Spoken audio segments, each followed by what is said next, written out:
अस्सलाम वालेकुम dear students. आज का जो हमारा टॉपिक है वो चैप्टर नंबर 6 से है, टेबल एंड क्यूरी से। क्वेश्चन नंबर 1 है एक्सिस आईडीई। एक्सिस आईडीई ये बेसिकली है क्या? एक्सिस आईडीई जो ये एक इंटरफेस है जो डेटाबेस को क्रिएट करने के लिए इस्तेमाल की जाती है। डेटाबेस को क्रिएट करने में जो मुश्किलें आती हैं उनको आसान करने के लिए इस्तेमाल की जाती है। ये डेटाबेस की परफॉर्मेंस को अच्छा करने के लिए इस्तेमाल की जाती है। तो ये डेटाबेस के लिए बहुत हेल्पफुल है। तो चलिए हम नेक्स्ट देखते हैं कि एक्सिस आईडीई के बारे में और देखते हैं कि ये है क्या। IDE stands for Integrated Development Environment। IDE की फुल फॉर्म क्या है? Integrated development environment. It is an interface. क्या है ये एक इंटरफेस है। एक्सिस आईडीई जो है ये एक इंटरफेस है यूज टू क्रिएट डेटाबेस, जो किस लिए इस्तेमाल की जाती है? डेटाबेस को क्रिएट करने के लिए। आईडीई की फुल फॉर्म है इंटीग्रेटेड डेवलपमेंट इन्वायरमेंट और ये एक इंटरफेस है जो डेटाबेस को क्रिएट करने के लिए इस्तेमाल की जाती है। नेक्स्ट हम देखते हैं IDE makes the using of database simple. क्या करता है ये? डेटाबेस के इस्तेमाल को आसान कर देता है। मैनेजेबल, जो आसानी से मैनेज किया जा सके।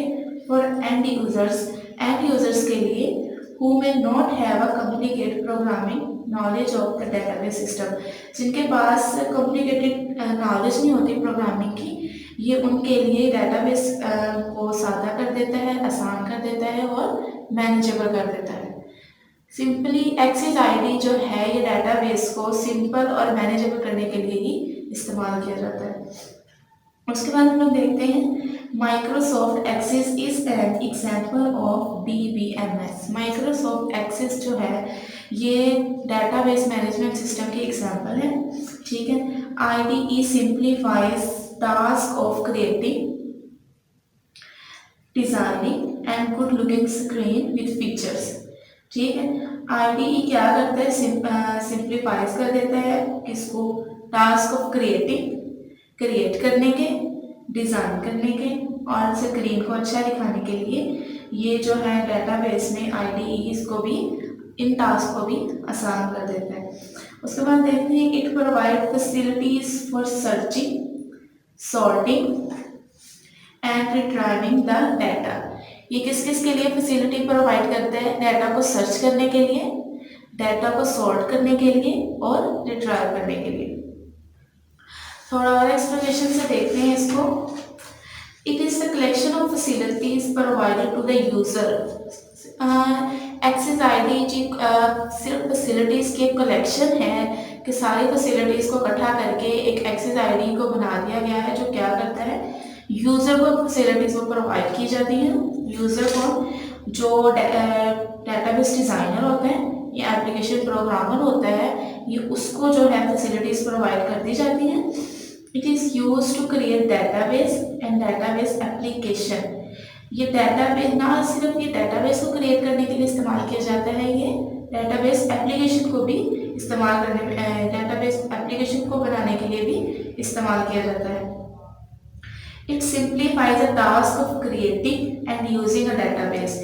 ये क्या करता है? डेटाबेस को बनाने के लिए जो टास्क होते हैं और डेटाबेस को इस्तेमाल करने के लिए जो होते हैं उनको ये सादा और आसान कर देते हैं। It is used for building application that combines common developer tools into a single GUI। ये क्या करता है? ये एप्लीकेशन बिल्ड करने के लिए इस्तेमाल किया जाता है जो क्या करती है? कौन सी एप्लीकेशंस को बिल्ड करने के लिए इस्तेमाल किया जाता है? जो कॉमन डेवलपर टूल्स को कंबाइन करती हैं एक सिंगल ग्राफिक यूजर इंटरफेस पे। ये ऐसी एप्लीकेशंस को बिल्ड करने के लिए इस्तेमाल भी किया जाता है जो कॉमन डेवलपर टूल्स को एक सिंगल ग्राफिक यूजर इंटरफेस पर कंबाइन करती हैं। It is used for writing other program. ये दूसरे प्रोग्राम्स को राइट करने के लिए भी इस्तेमाल किया जाता है, लेकिन with the help of tools. Tools कौन कौन से हैं? Like editor, like compiler. Editor जो प्रोग्राम को एडिट करने के लिए, राइट करने के लिए इस्तेमाल किया जाता है, और कंपाइलर जो उसको ट्रांसलेट, जो उसकी लैंग्वेज होती है उसको कंप्यूटर लैंग्वेज में ट्रांसलेट करने के लिए इस्तेमाल किया जाता है। उसके बाद इसके कुछ एग्जांपल्स हैं। एग्जांपल्स में हम देखते हैं विजुअल स्टूडियोज, जैसे विजुअल स्टूडियोज और जैसे नेटबीन्स। इनमें ये जो है एक्सेस आईडी के कुछ एग्जांपल्स हैं। इनके विजुअल स्टूडियोज और ये नेटबीन्स जो हैं ये भी डेटाबेस को क्रिएट करने में आसानी पैदा करती हैं। उसके बाद हम लोग चलते हैं इसके फीचर्स की तरफ कि इसके फीचर्स कौन कौन से हैं। पहला है टेक्स्ट एडिटर, दूसरा है डिबगर, तीसरा है कंपाइलर, उसके बाद है कोड कंपाइलेशन, उसके बाद है प्रोग्रामिंग लैंग्वेज सपोर्ट।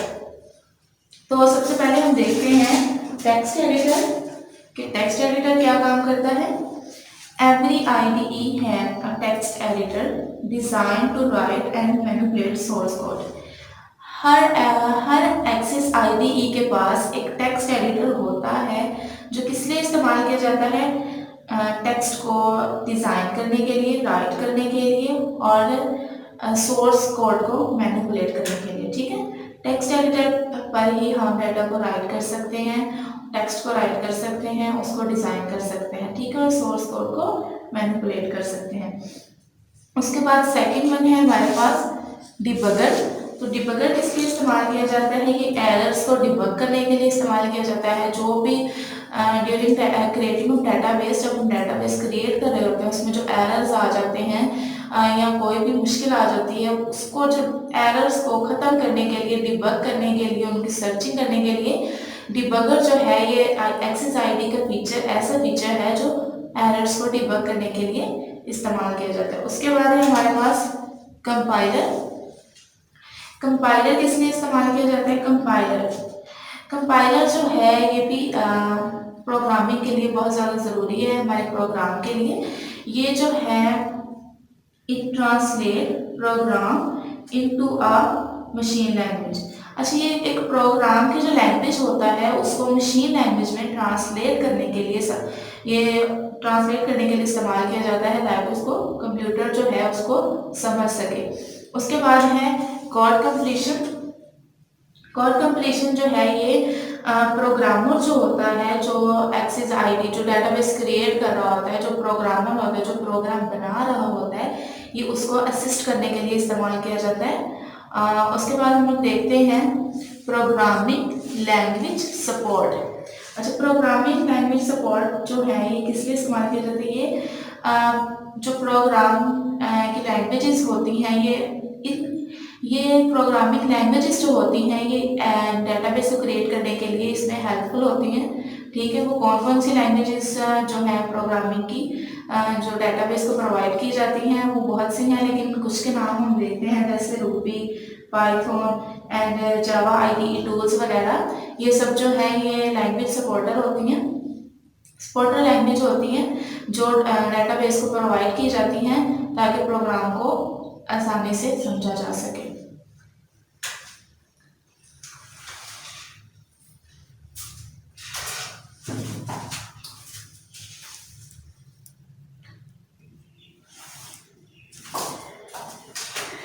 तो चलिए स्टूडेंट्स, हम अपने नेक्स्ट टॉपिक की तरफ आते हैं। Question number 2, starting MS axis. सबसे पहले देखते हैं कि MS एक्सिस है क्या।